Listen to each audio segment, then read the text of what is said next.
Coucou tout le monde, alors aujourd'hui je suis super contente de vous retrouver pour une nouvelle vidéo, mais avec ma nouvelle caméra.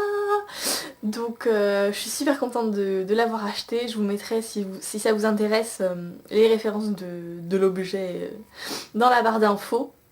Parce qu'il était vraiment temps que je change et enfin c'est plus agréable pour vous et même pour moi, donc voilà. D'ailleurs si vous avez des conseils au niveau du filmage et du montage, n'hésitez pas à me le faire partager parce que comme je débute, ça me ferait très plaisir de recevoir des conseils. Alors je m'excuse également si je regarde dans l'écran de contrôle, mais du coup je suis pas trop habituée, donc je vais essayer de me concentrer pour pas regarder dedans, mais c'est assez difficile. Donc aujourd'hui je reviens pour une nouvelle vidéo sur un bon plan donc de la marque Coastal Scent. Donc je vous avais parlé il y a quelques temps des pinceaux et là je viens vous parler en fait des fards à paupières donc qui se présentent comme ceci. Donc ça s'appelle les Hot Pot. Voilà. Et donc je viens vous en faire une petite revue. Alors je me suis maquillée avec. Maintenant je peux zoomer. Je me suis maquillée avec aujourd'hui, donc si ça vous intéresse ce maquillage, je vous le ferai bien entendu avec grand plaisir. Mais aujourd'hui je vais tout d'abord vous parler des fards. Donc ces fards là vous pouvez les acheter sur le site coastalscents.com, donc le site américain. Chaque fard coûte 1,90 $, il me semble, ce qui équivaut à peu près à 1,50 €. Et vous devez acheter également le contenant, donc la palette. Vous avez soit des contenants de 12 fards qui ont un miroir, soit des contenants de 28 comme moi j'ai pris, donc vous n'avez pas de miroir à l'intérieur par contre. Et vous mettez en fait vos fards à l'intérieur. Et donc vous avez par contre les frais de port qui sont hyper élevés. Donc je crois que c'est... je sais plus trop les prix, mais je crois que le moins cher c'est 16 $, donc ça doit faire à peu près 11 €, hein, à peu près. Ouais, ça doit être 16 $, et le plus cher je crois que ça doit être dans les 40 $, un truc comme ça. Voilà, sachant que vous pouvez avoir des frais de douane, hein, je précise. Moi j'en ai eu, pas des très élevés, j'ai eu 25 € de frais de douane, mais je sais qu'il y a des filles qui en ont eu des très élevés. J'avais vu une fille, parce que j'avais regardé des vidéos quand même avant de commander, une fille qui avait eu des frais de douane de 70 €, donc c'est quand même assez énorme.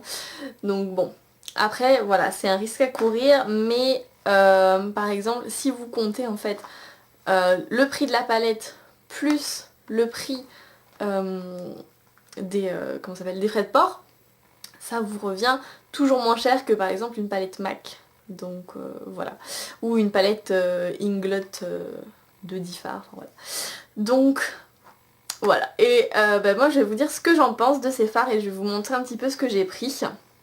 Donc moi j'ai fait une palette essentiellement de neutre avec quelques couleurs dans cette ligne là. Et comment dirais-je, alors petit bémol, donc les fards sont quand même... Non, ça dépend.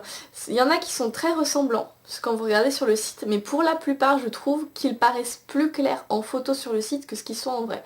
Et par exemple ce orange, donc là il est juste hyper pétant quoi. Enfin, c'est le truc que je mettrai jamais, mais sur le site ça faisait un orange très pâle, assez doux. Voilà, on se moque bien de moi, j'ai envie de vous dire, hein. Donc voilà, mais sinon le reste je suis pas déçue, à part ce orange là, le reste je suis pas du tout déçue. Donc je vais vous faire bien entendu quelques swatchs. Je vais me rapprocher que vous puissiez au mieux voir. Alors, donc je vais commencer, donc je commence par les plus clairs et je vais finir par les plus foncés. Je vais commencer par celui-là, c'est mieux, donc qui est le Snow Bunny. Donc qui est un blanc mat. Voilà. Ensuite, on a le M01. Alors, ils ont d'autres noms sur le site, mais là, sur mon pan, c'est marqué M01. Donc là, vous allez le voir comme le Snow Bunny, mais en fait, c'est un rose très pâle. Enfin, la différence est subtile, hein. Honnêtement, la différence se voyait plus sur le site que ce qu'elle se voit en vrai, quoi. Alors, je trouve pas qu'ils font particulièrement de chute. Je trouve que ça va. Donc là, on a le Caramel Ice, qui est celui que je porte en paupières mobiles. Voilà. Après on a le Aluminium Taupe. Excusez-moi pour l'accent d'avance. Vous voyez, ils sont juste hyper pigmentés, hyper beaux. Enfin moi j'adore. Ensuite, on a le HPME04. Non, mais celui-là, je crois qu'il s'appelle Light Plum sur le site, il me semble. Parce que c'est un espèce de lilas très très clair avec des reflets argent. Next, on a le Mai Tai. Mai Tai. Ok, je ne sais pas comment ça se prononce. Alors, tous ceux que je vous montre là, les premiers, ils sont hyper lumineux, c'est un truc de ouf. Hein. Je pense que vous pouvez le voir. Ensuite, on a le S15, qui est un cuivré. Alors, celui-là, c'est pareil, il paraissait plus foncé en vrai. Ça faisait plus cuivré marron. Voilà. Ensuite, j'ai le Peachy Cooper. Pareil, un cuivré. Comme ceci. Très lumineux. Le Sun Dried. Alors lui, il fait cuivrer aussi. Hein. Mais pas pareil. plus marronné quand même. Donc voilà, le Sun Dried. Donc ensuite j'ai le Amber Bronze, donc qui est un marron glacé, comme ceci. Celui-là est très très beau. Mais c'est pas mon préféré, je vais vous montrer mon préféré après. C'est le Root Beer.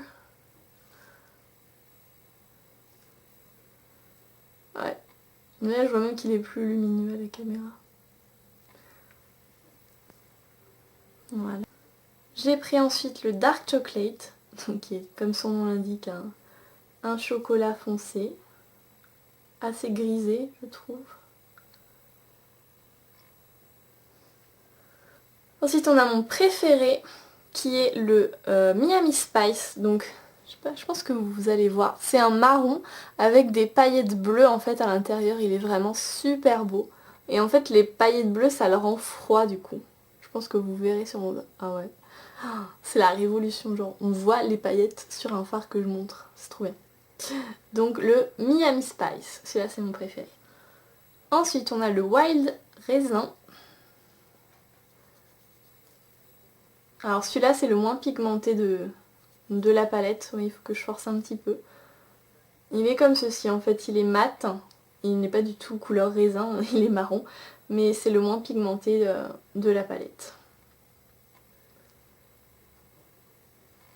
Ensuite j'ai le chocolatier, donc encore un chocolat, mais cette fois qui est mat, comme ceci. Ensuite on a le Burnt Umber,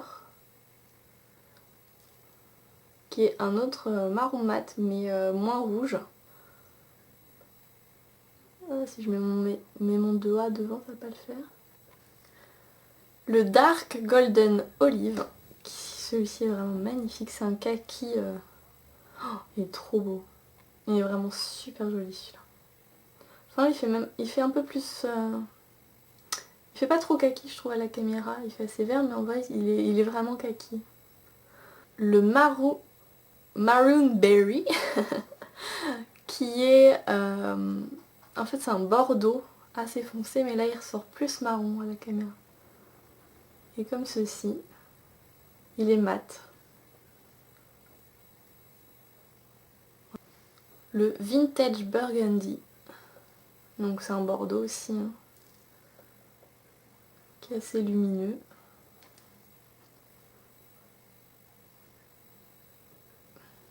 Le Violetta, qui est un violet mat. Le Blackberry, donc qui est un marron très très très foncé.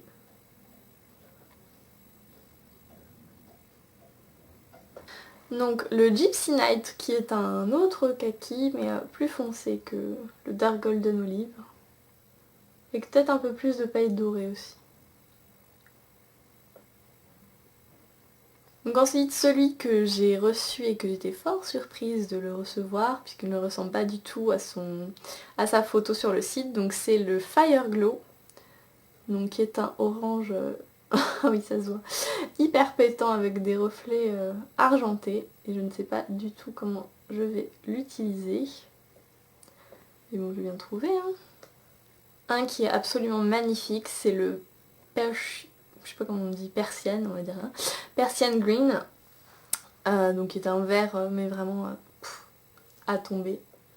Il est vraiment flashy, la pigmentation c'est au rendez-vous quoi. Hein. Ensuite on arrive bientôt au bout, c'est le Indigo Dream, qui est un indigo comme son nom l'indique. Alors celui-ci il est juste incroyable parce que quand on le met on a l'impression qu'il teinte la paupière tellement il est intense. Enfin c'est juste fou. Il est légèrement satiné, hein. C'est pas flagrant mais légèrement. Un autre que j'aime beaucoup c'est le Deep Eggplant. Et grâce à ce fard j'ai appris un mot puisque eggplant veut dire aubergine. Wouhou! Donc c'est un bleu, bleu violet indigo, je sais pas trop comment le décrire, avec plein de paillettes à l'intérieur. Il est comme ceci. Celui-là il est peut-être un peu poudreux par contre, plus que les autres. Avant-dernier on a le Profound Plum, donc qui est un violet mat très foncé, assez grisé. Je sais pas si on va bien voir le nom. Et le dernier des derniers c'est le Navy Baby, donc qui est un fard bleu marine mat très foncé. Il fait gris à la caméra j'ai l'impression mais il est vraiment bleu marine en vrai. Il est très joli. Voilà. Donc c'est tout pour ces fards, je vous ai tout montré. J'espère vraiment que ça peut être utile à certaines personnes. Puisque moi j'aurais bien aimé, je vous dis j'ai regardé plein de vidéos. Mais c'est vrai que les swatchs n'étaient pas vraiment détaillés et tout ça, enfin bref. Donc j'espère que ça aura aidé quelques personnes, puis comme ça si vous souhaitez commander, si vous hésitez encore, ça peut vous donner un avis supplémentaire, c'est toujours utile. Moi je vous conseille vraiment de tenter, après bon, si vous avez les sous bien entendu, parce que faut quand même s'attendre à avoir des frais de douane, même si vous n'en avez pas, vaut mieux s'y attendre, comme ça on est préparé. Mais moi je vous conseille vraiment de tenter, parce que c'est des fards qui sont vraiment super. Si vous avez des envies de fard MAC ou je ne sais quoi d'autre, ça peut vraiment les remplacer. Et je pense, je connais pas tous les fards MAC, mais je pense que dans les fards Coastal Scents, il y a quand même pas mal de dupes de chez MAC. Donc ça peut être intéressant aussi à voir. Je pense que ça doit être trouvable sur internet. Donc voilà, donc j'espère que cette vidéo vous aura plu et peut-être vous aura aidé ou convaincu. Moi je vous fais de très gros bisous, je vous dis à bientôt pour une prochaine vidéo. Et surtout dites-moi ce que vous avez pensé du cadrage, du montage, etc. Ça m'intéresse parce que comme je débute, j'ai besoin de conseils. Voilà, bye!